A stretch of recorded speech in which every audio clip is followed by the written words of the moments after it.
Hi, love bugs. Welcome back to my channel. Oh my gosh, this is our third video together. How exciting is that?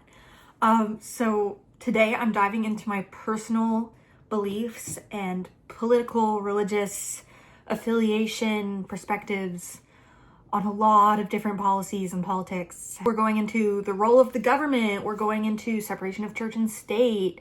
We're going to a lot of things. We're going into abortion. We're going into immigration. A lot of things. So I'm excited to share my opinions with you.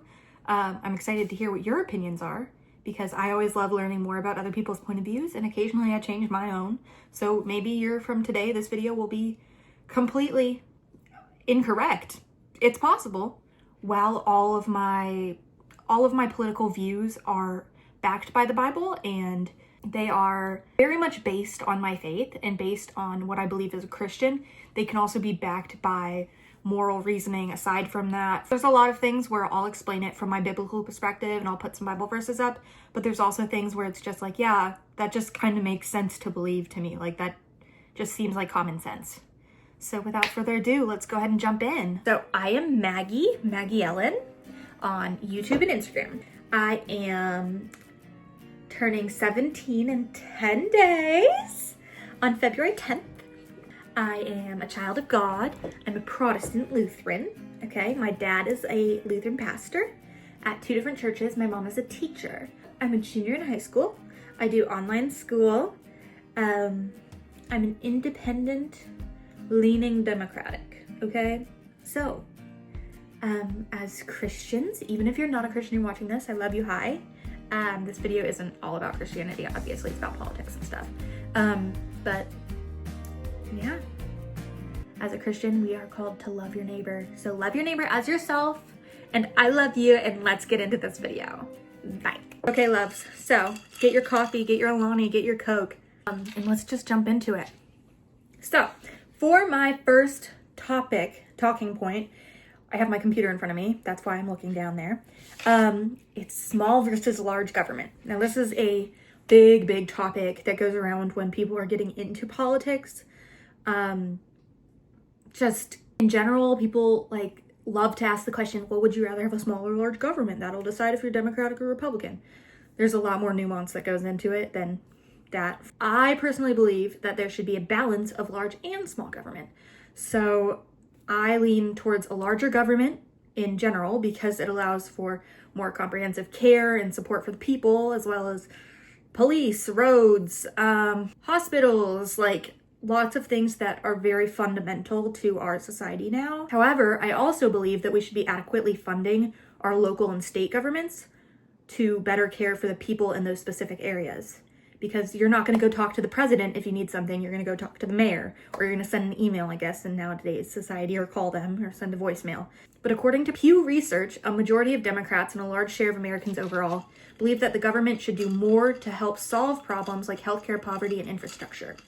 So that's really important in general for larger government.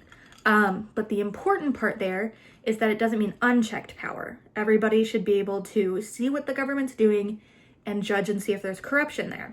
So I still believe in state and local governments that need proper funding and authority, but I believe we still need a larger government to supervise what's going on there. Because when power gets too centralized, that's when corruption becomes easier to hide. So big government keeps little governments in check, little government keeps big governments in check, if that makes sense. Our next topic is public schools and religion. So I don't know if you've seen, I'm gonna put a paper right here.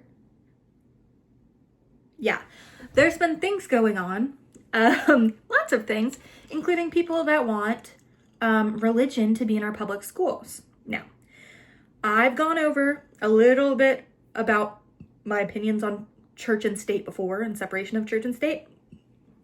As a Christian, though, I support the separation of church and state, which might sound a little backwards at first. Public schools are funded by everyone. That includes Christians, Muslims, Jews, atheists, anyone you could think of. As long as you're paying taxes, you are funding your schools and your roads. And again, that goes back to big government. And the Supreme Court has consistently ruled that government-run schools cannot promote or enforce religious practices, okay? So religion can be a huge part of your identity. It can be who you are, but it should not be a huge part of the school's identity as a whole, okay? If 60% of your kids in there are Christian, your school should still be a school, not a Christian school. Faith should be personal and not required. It should come from personal conviction. So it shouldn't be taught by the state. That's just my opinion on it. I've heard others, and I've heard good arguments for others.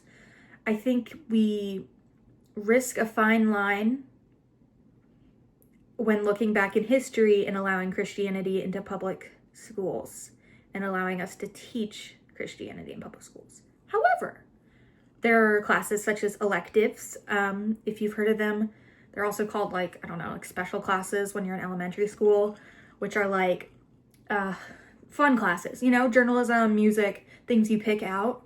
And it would be good to have a religion class as something you'd pick out and learn about world religions. Like that would be fun to have in schools. Okay, so our next thing is the Electoral College. And this is where I have one of my strongest opinions in this video is my position on the Electoral College because I don't like it. I don't like it. So for those of you who are unaware, the Electoral College was established in the U.S. Constitution in 1787 as a compromise for electing the president, which was balancing popular vote with congressional selection, okay? It also integrated the 3/5 compromise for slaves getting their rights, which was a slave was 3/5 of a person for my non-American friends out there, which gave slave states more influence because beforehand your state had just the white people. And now we have the white people and 3/5 of the black people. Yeah, anyway. The Electoral College persists primarily because it's enshrined in the U.S. Constitution, which means it's in there, like it's down pat. And we don't really change the Constitution around here. I mean, we have, but it's hard.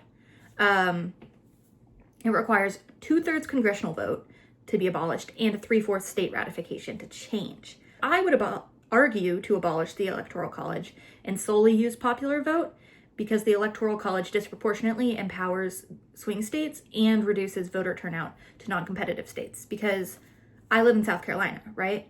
If South Carolina in the Electoral College, it always votes red. Like, we are always Republican here. It don't matter how many Democrats vote. I mean, it kind of does, but going back to Electoral College, it doesn't matter. Like, Democrats here feel like, okay, well, why would I even go vote if I know it's going to be red, right?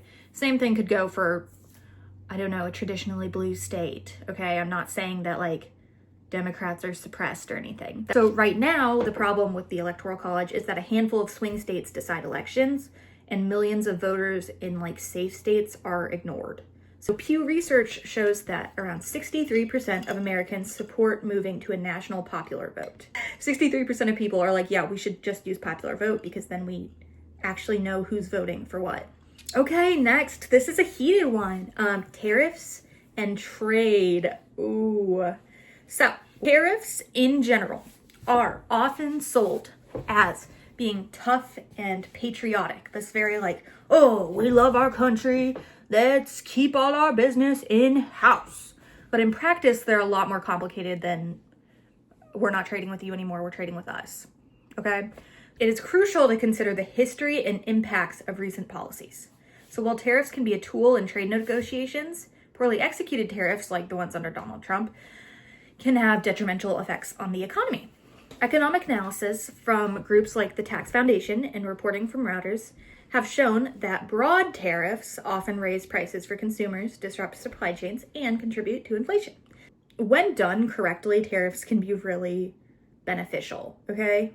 When done rarely and tactically, they're really beneficial because you can use them as trade deals. And Trump has done that before, okay? Trump has done things like that, which, a lot of people hate on his tariffs, but he could find a way to make it work. It's just the current system he's using isn't doing great because he's doing everything all at once. So, anywho, while tariffs can be useful in specific negotiations, the rash or sweeping tariffs that our current administration is doing tend to hurt everyday people more than corporations. So, like, corporations have backup stock and stuff, so they're okay, but they will up the tariffs immediately, which is why we've seen stuff like gas prices go up and down and up and down and up and down. And actually, right now, they're down, so go Trump for that. Next, USA's global standing. I hear people all the time going, well, USA is the best, and if you don't like it, leave. Or people asking, is the USA the best country? And I think that's a stupid question. It's not that simple, I think, is honestly where it is, because it honestly depends on what you're measuring. So the US definitely leads in some areas like economic influence, but other countries outperform us in stuff like healthcare accessibility and life expectancy and education outcomes. So everyone can learn from other people. So recognizing that we are not the best at everything we do isn't anti-American, it's just being honest, and that's my take on it. So the US is a great place, but every country has its strengths and challenges, and it's important to appreciate that global perspective before saying America's the best at everything. If you don't like it, leave. Okay, this is one of the most complicated things in our country right now, is immigration and ICE. I would say if you don't know what ICE is, like, here's a definition, but I think everyone knows what ICE is right now. So immigration is one of the most emotionally charged topics in this country right now. And I think a part of that is because we rarely slow down and talk about what's actually happening carefully. We often read headlines or we see a TikTok and we're like, yes, that is what's happening. Like, they're all dead. They took a child. Like, there's a lot of things where like, oh, that's what happened. We take it at face value and that's it. And so I have a slightly controversial take as a Democrat in that I support a legal immigration system, as in the immigrants that are here, you should get here legally. We have due process, we have all these things, we have green cards, we have so many ways you could be in the country legally. And I know so many people that are in the country legally. It baffles me that we are having the conversation of, if you're here illegally, does that make you illegal? Does that make you breaking the law? Like, yes. But I am insanely critical of how the enforcement of ICE is currently operating.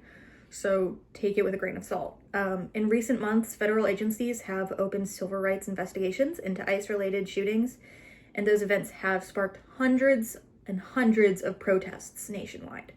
Okay, just the other day, people were skipping school to protest ICE and work, and on Friday, we had a nationwide strike where nobody went shopping, it was the ICE out protest. Anyway, these moments don't mean that we need to abolish all enforcement. ICE is screwed up right now. Like, they are not careful with what they're doing. They are not turning on their body cams. They are not following the law. They are being snarky to people recording. This, brother. What? You know, I will tell you this. You raise your voice, I raise your voice. Like, they are not being smart with how they're enforcing the law. Shame on you. Listen, have y'all not learned from the past couple of days? Have you not learned? Learned what? What's our lesson here? What do you want us to learn? Following federal agents. Give me my phone back. Right? Including not following the law themselves. So follow the law goes both ways. Protesters, please know that they are real officers and can arrest you if they see you doing something illegal. Okay. Please stop spreading the lie that ICE officers cannot arrest citizens if they see them doing something wrong. It's a blatant lie that I will explain to you in a second, but if you continue this lie, it's only making it worse for the protesters who think that they could resist arrest and nothing will happen to them. Now let me explain. ICE agents are federally sworn in law enforcement officers, which means that Congress legally gives them arrest authority under federal law, which means if they see a crime happening right in front of them, they have arrest authority. They can go and arrest that person. Okay? They can and will arrest you. Officers, which probably aren't watching this, they're probably like, stupid Democratic teenage girl is making a YouTube video. Accountability matters so much in this country, and we struggle with making sure everybody's held accountable, and that's something we need to get better at. But I believe with proper reform, we can create a humane and effective immigration system, one that makes sure that we have everybody we need, and that the illegal immigrants either find a way to be here legally or they go back to their home country, but safely, legally, and humanely. Okay, we are in the conversation on racism in this country. And man, is it a complicated one. Because a white female is talking about it. And a lot of the times, I think I shouldn't have an opinion on certain topics. But I'm going to talk about it anyway, because it's kind of important. I mean, kind of important. It's insanely important. So, everyone faces racism. Let me just put that out there. Everyone faces stereotypes about their skin color, about their culture, about their ethnicity. Okay? Everyone. Some more than others. Okay? Which is why people did not like the All Lives Matter movement. Because whilst all lives do matter, some lives are in jeopardy more than others. Okay? Gotcha. That's my preface there. So racism doesn't disappear just because laws change, okay? America has had the Jim Crow laws. We have had so many segregation acts. We have had so many things happen. And acknowledging that we've had all of these horrible things happen in our country, slavery, etc., doesn't erase the progress that the country has made. There's progress that's been made and there's progress to be made. That's where I stand on racism. This is a stupid one. Sorry, this one's stupid. But I'm going to talk about it anyway. Recently, Trump has made English the official language of the United States, which is fine, I guess. Like, sure, it's the most popular language to speak in our country, but our founding fathers didn't give us an official language for a reason. And it's because our country is a melting pot of all these different cultures from around the world. And embracing diversity is what makes us the strongest in America. So people will place this all different ways of Trump did this because he's racist or because has all these different ideals. I don't know why he did it, okay? I'm not in the man's brain. And I don't want to. Honestly, does not sound like a great place to be. We were built by immigrants and our diversity isn't a weakness. It's literally the foundation of our country. So to say like, yeah, English is the official language, it's the most popular one. I don't think it was important to make it the official one. In fact, I know that it wasn't the official language on purpose. It was because we are all built on immigrants and people who make our country great, okay? And that's not just people who speak English. We're on big corporations and more taxation, I know. So I'm not anti-success. I'm not anti-business. I'm not anti-millionaire. I am anti-billionaire because what are you doing with all that money? But that's for another day. Data from organizations like the OECD shows that the wealthiest Americans have gained a much larger share of national income over time, okay? What am I giving you that information for? When people benefit from the system, right? It's reasonable to ask them to contribute more to the system. So I believe that billionaires and millionaires should be paying a fairer share than what they currently are. This one is spicy. This one's a little spicy. The next topic is gay marriage.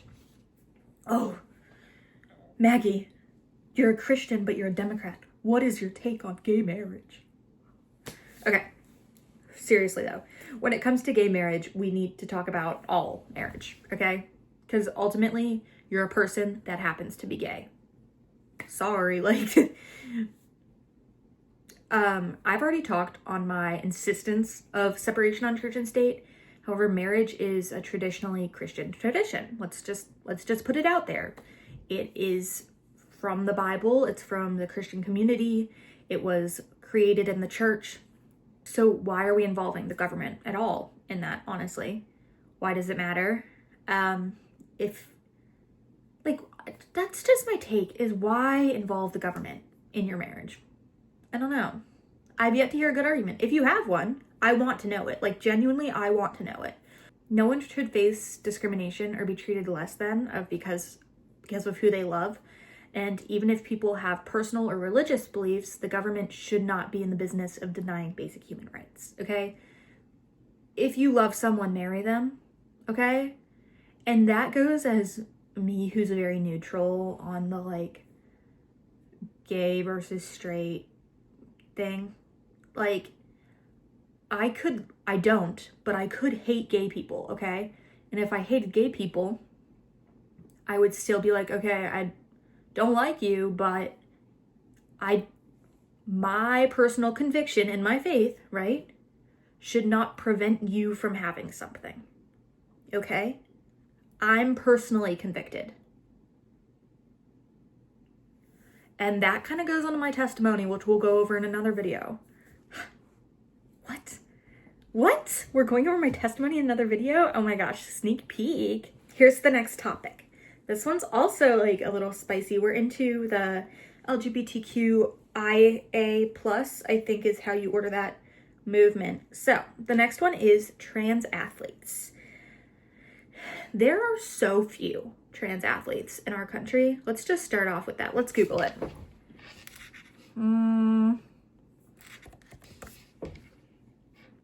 Okay. There are fewer than 10 transgender college student athletes. 10 of about 510,000 college athletes. So that's already very few. But just because there's a few, does that mean it's not important? No. Okay, this is a very important topic. So on trans athletes, I think the issue is very complicated, okay? I don't think it's fair to ignore someone's biological differences or advantages entirely, especially in competitive sports, right? But at the same time, I believe we should be working towards thoughtful and fair solutions instead of using this topic to attack or dehumanize people. Similarly, going into trans youth, we have a crazy world, okay? A crazy world. We have a crazy world. I was never a tomboy. Let's just put her there. I was Miss Pink Tutu, Glitter Sparkle, Barbie, My Little Pony. Like, I was and am an avid girly girl. We can see my Taylor Swift posters on the wall. Like, that is who I am. But for trans youth, it's a complicated topic, okay? So I personally, I know you could argue against this. There are plenty of good arguments against my argument, okay? Not saying that I'm totally right. I'm not saying that you're totally wrong. I support social transition, okay?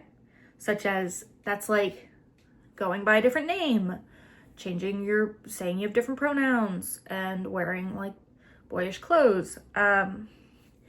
And I honestly don't see a problem with that. What you can't do is force people to respect your pronouns. I know some people aren't going to. I'm sorry. I will. Okay? I will. Lots of other Christians will. Lots of other people will. But you can't force someone to respect your pronouns, because their personal beliefs and your personal beliefs might not align. That doesn't mean you have to be friends with them, okay? That doesn't mean you have to commonly interact with them. You just have to brush it off your shoulder and move on. That's where it is. That's where it is, honestly. However, I don't believe you should be able to surgically transition before you're 18. I'm sorry. I don't. I have had so many stupid decisions I've made, and I'm not 18 yet. I'm 16. I turned 17 in 10 days. But I'm 16 and I've made so many stupid decisions. It's kind of crazy. So why would you let a child surgically alter their body or take hormones before their full brain has even fully developed? Like, I don't understand. There's lots of things you can't do until you're 18. You can't buy a gun here in America. You can't buy a gun. Like, you can't get tattoos without a parent's permission. You can't get, well, it differs by state, but like you can't get like nose ring where I live. Like there's tons of things. Like your brain hasn't fully developed and you're not ready to make life altering decisions. Like tattoos, like I don't think you should be able to get tattoos before you're 18. Sorry, like I don't know. Also, respect the detransitioners online. Hello? Some people just make decisions that are wrong. Like, that doesn't mean everybody's wrong.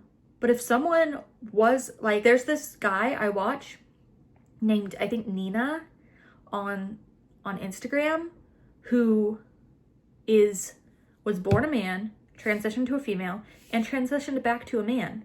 because of his personal Christian conviction, okay? That does not mean that everybody needs to feel convicted, okay? Just because someone else does something doesn't mean you have to do something, and doesn't mean they believe you have to. Hey guys, sorry, this is Editing Maggie here. I wanted to actually put in a clip of, believe it or not, Charlie Kirk. I didn't agree with a whole lot of what he said, but this particular clip I actually really do believe in.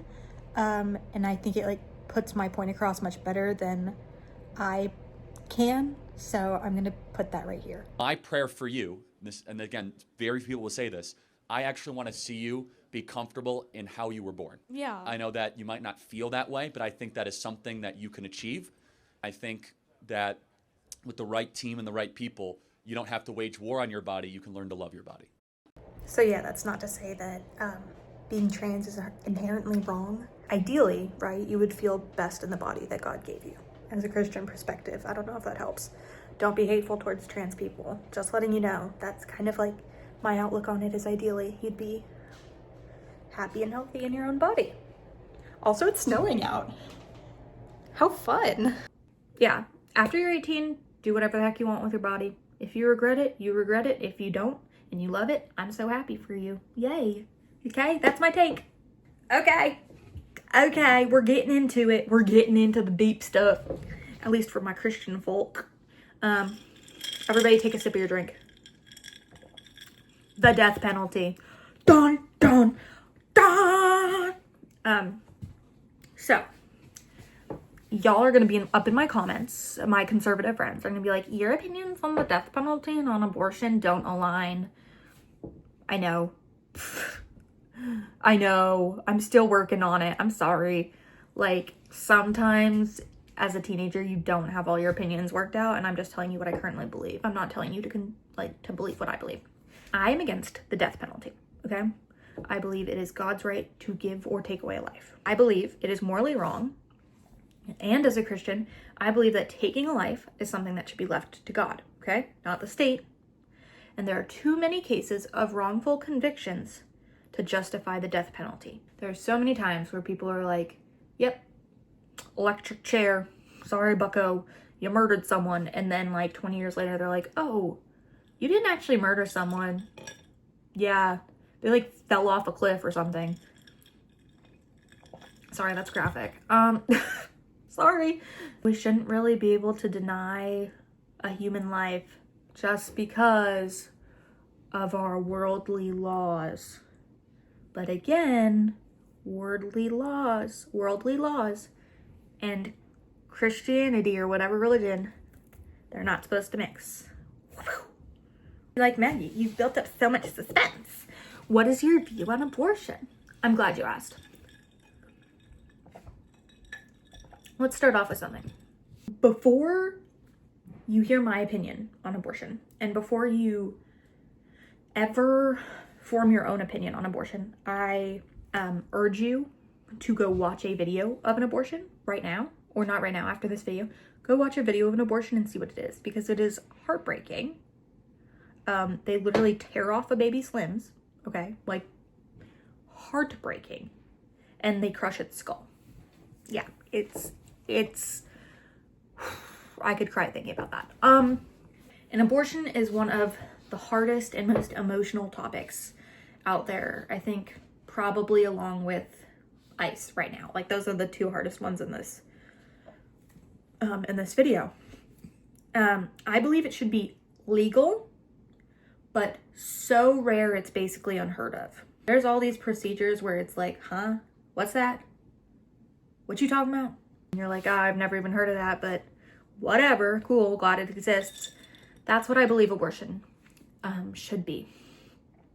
Because it is a heartbreaking process. If it has to happen, which should be very rare, okay? It should be very rare. It should be safe.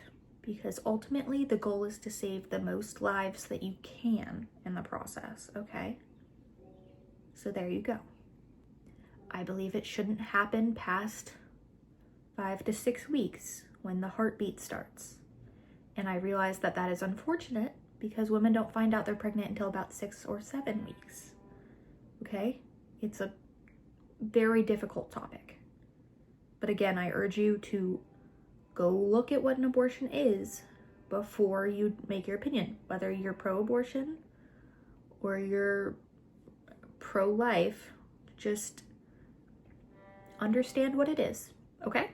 That's it. That's all I'm saying. Understand what it is before you make an opinion. Also, if you're a child, don't go watch an abortion. It's really scary. Don't go watch it. Okay, we're about to be done with the video. I know it's been long. I'm sorry. It's been a long ride. Hopefully you're almost done with your drink though. I have a last few things for you.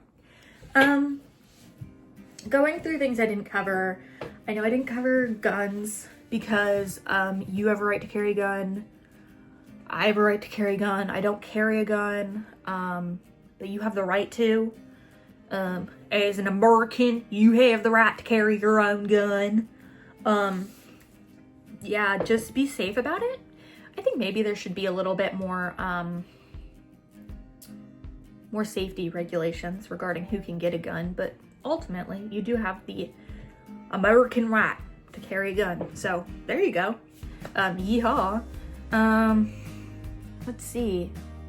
Is there anything else controversial I haven't covered? Oh, love your neighbor as yourself. We like to cherry pick Bible verses. Us Christians, I am even guilty of that one. But love your neighbors as yourself. And I'm gonna say it and you're gonna hate me for it. Love the immigrant, love the ICE agent. Love the minority, love the person that's racist. Love the homophobe.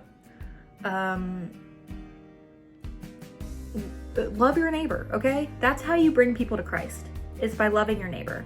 I think in this world, we are either extremely self-centered and forget about others, or we are so worried about other people that we forget about ourselves. And we need to even out the playing field there, okay?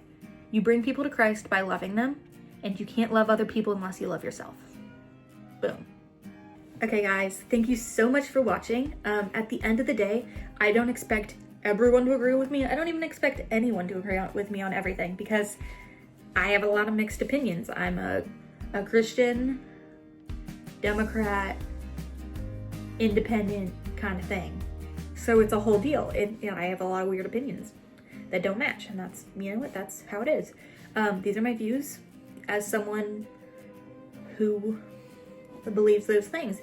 And I think it's important to have honest conversations, listen to each other, and approach these topics with empathy instead of anger and disdain, honest disdain in this country. So thank you so much for watching. I'd love to hear your thoughts in the comments. Just please keep it respectful. I genuinely do want to hear your thoughts, and I do look through all my comments and I do respond to my comments. So yeah, thank you guys so much for watching. I love you and have a blessed day.